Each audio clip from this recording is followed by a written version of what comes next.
जब अर्जुन की जान बचाने के लिए श्री कृष्ण और इंद्र ने किया कर्ण के साथ छल। महाभारत युद्ध में कर्ण सबसे शक्तिशाली योद्धा माने जाते हैं।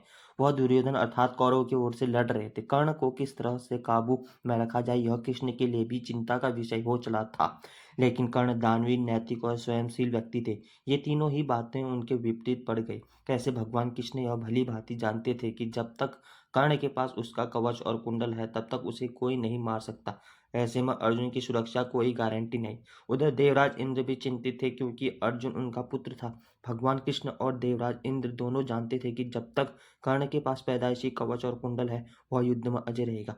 तब कृष्ण ने देवराज को इंद्र को एक उपाय बताया और फिर देवराज इंद्र एक ब्राह्मण के वेश में पहुंच गए। कर्ण के द्वार देवराज भी सभी के साथ लाइन में खड़े हो गए।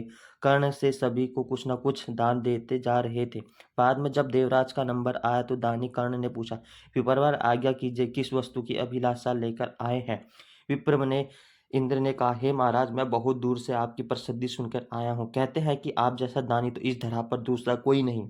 तो मुझे आशा ही नहीं विश्वास है कि मेरी इच्छित वस्तु जो मुझे अवश्य आप देंगे।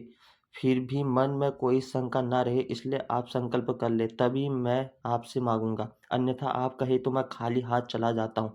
तब ब्राह्मण के वेश में इंद्र ने और भी विनम्रता पूर्वक कहा, नहीं नहीं राजन, आपके प्राण की कामना हम नहीं करते। बस हमें इच्छित वस्तु मिल जाए तो हम आत्म शांति मिले।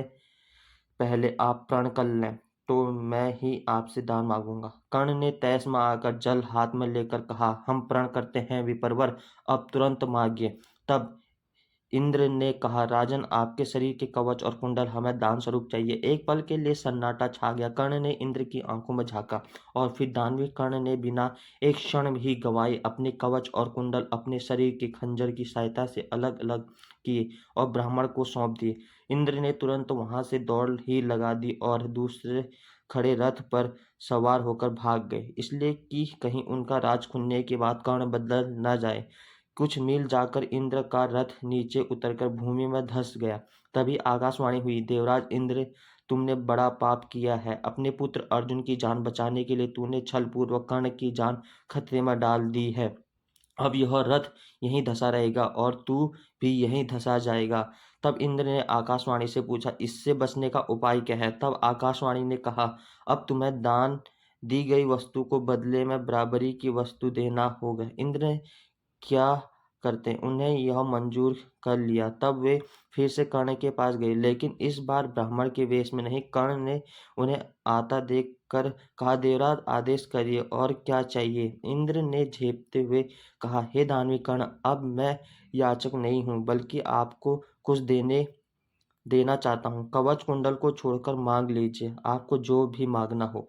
कर्ण ने कहा, देवराज, मैंने आज तक कभी किसी से कुछ नहीं मांगा और ना ही मुझे कुछ चाहिए। कर्ण सिर्फ दान देना जानता है, लेना नहीं। तब इंद्र ने विनम्रता पूर्वक कहा, महाराज कर्ण, आपको कुछ तो मांगना ही पड़ेगा, अन्यथा मेरा रथ और मैं यहाँ ही नहीं जा सकता हूँ। आप कुछ मांगने अन्यथा मेरा रथ और मैं यहाँ से नहीं जा सकता हूँ। आप कुछ मांगेंगे तो मुझ पर बड़ी कृपा होगी। आप जो भी मांगेंगे मैं देने को तैयार हूँ।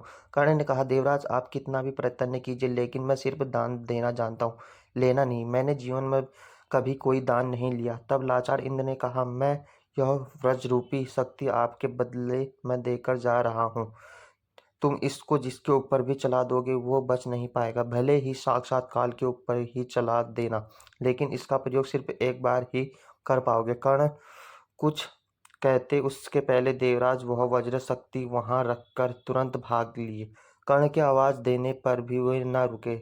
बाद में कर्ण को उस वज्र की शक्ति की अपने पास मजबूरन रखना पड़ा, लेकिन जैसे ही दुर्योधन का मालूम पड़ा कि कर्ण ने अपने कवच कुंडल दान में दे दिए हैं तो दुर्योधन को चक्कर आ ही गई।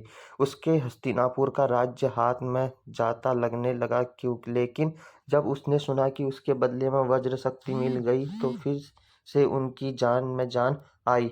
अब इससे भी कर्ण की गलती नहीं मान सकते थे, यह उसकी मजबूरी थी। लेकिन उसे यहाँ गलती यहाँ की कि इंद्र से कुछ मांगने ही लेता, नहीं मांगने पर गलती तो गलत ही है, और वज्र शक्ति को 3 बार प्रयोग करने की इच्छा क्या वक्त कर देता।